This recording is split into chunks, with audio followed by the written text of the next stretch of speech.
Nepal is a small country. Most people I meet say this. Nepal is the 49th largest by population and 93rd largest by size out of approximately 200 countries. It is 3.5 times as big as Switzerland and 7 times as big as Israel. Fact, Nepal is a medium-sized country with an oversized heart.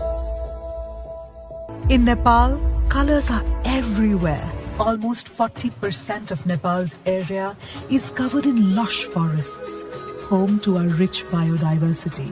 The sights, sounds and smells of the woods enveloped us.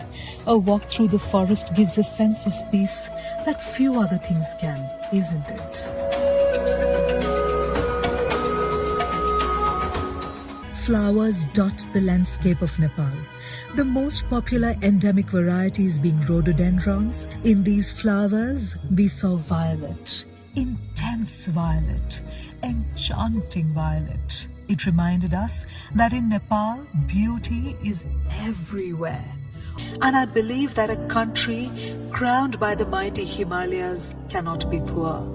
A country made of beautiful hills with singing waterfalls, a country crisscrossed by life-giving rivers, and a country of passion, flow, gratitude, peace, possibility, beauty.